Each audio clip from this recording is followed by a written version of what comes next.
Hey guys, what's up? This is Nathan from the Gen Z Biker blog. So today I'm going to be doing a reaction video on the Harley Davidson Livewire.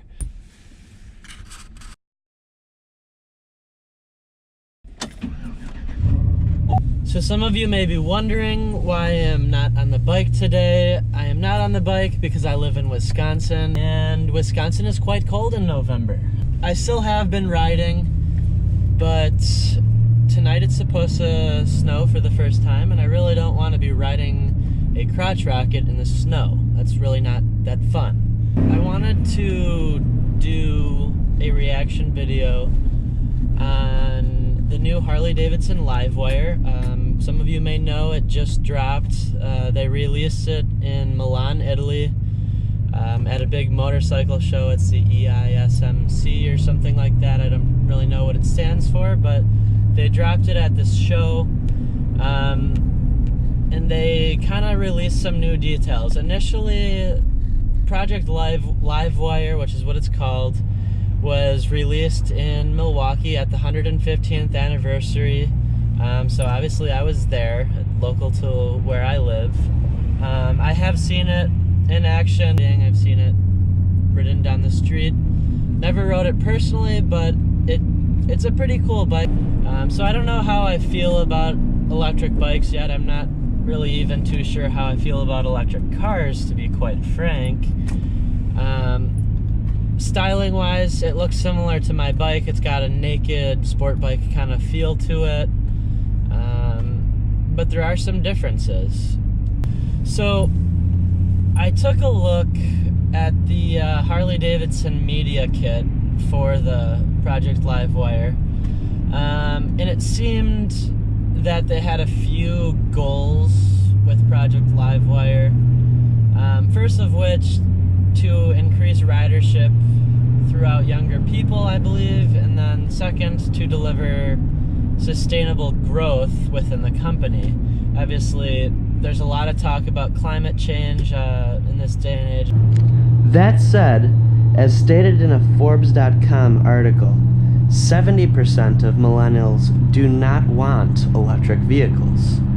So that makes me look into the question, okay, if millennials do not want electric vehicles, whether it's a car or a motorcycle, how will Livewire fare in terms of sales with these millennials? Because let's be real, guys. Livewire is a sport bike. It's no different than any other CBR or Kawasaki Ninja, whatever it is. The only difference is that it's electric. And no old man that's looking to save some money on gas is going to hop on that. It's going to be younger people. So if they really don't, if 70% of these millennials do not want electric vehicles, how is that going to fare in the market? Harley essentially wants to become the leader in electrification of motorcycles.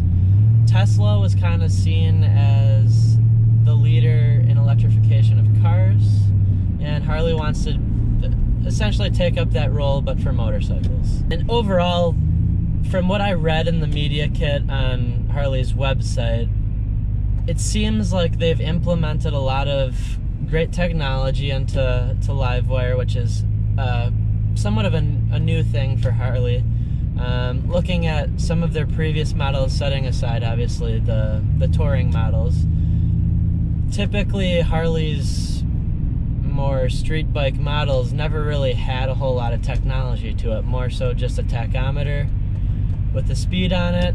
But other than that, there really wasn't too much technology on them. So it's nice to see it. It looks like they've got a USB charger, they've got maps and music, which is a little bit different for a street bike.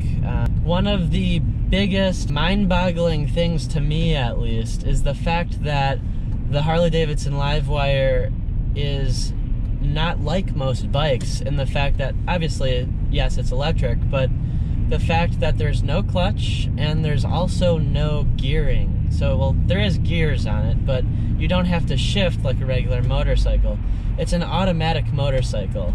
So essentially, and to quote Harley, no clutch to release, no gears to run through. All you do is flick your wrist and take off. So with the flick of the wrist, you're gone.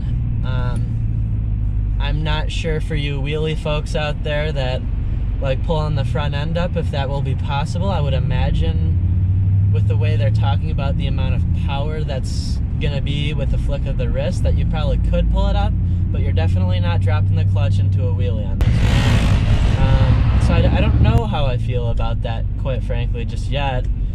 Personally, maybe it's just because I'm a newer rider. I enjoy being able to go through gears 1 through 6, happen on the highway or down the street, whatever it is. It gives you a connection with the road. Like, I'm driving my automatic SUV right now, and yeah, I'm driving, but it's not the same connection that I get with being on the bike and going through those gears. Here's what we know so far.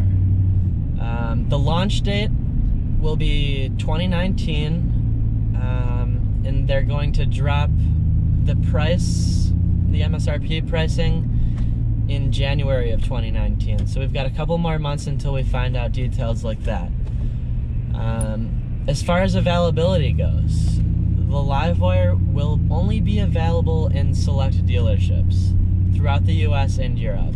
Not every Harley Davidson dealership will offer the Livewire. Now, one of the most popular questions I've seen on forums and YouTube is, okay, well, it's electric. Kind of like how they did with electric cars and Teslas at the start of their implementation on putting electric cars onto the roads, is it's electric. And yeah, it's a sport bike. You're probably not going to be going too far on it.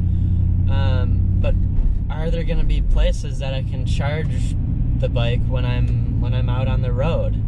The Livewire has a built-in onboard charging cable on. You can plug the Livewire into any standard outlet. You're not limited to certain charging stations. So that is all for today, guys. Thanks for tuning in to the Gen Z Biker Blog. Hope you guys enjoyed this informational video and reaction to the Harley Davidson Livewire. I will make sure to keep you guys updated on that new information, and once it comes out, I will be doing test drives 100%, so you can count on those kinds of videos coming soon. Thanks, have a great day. Make sure to like, subscribe, comment below,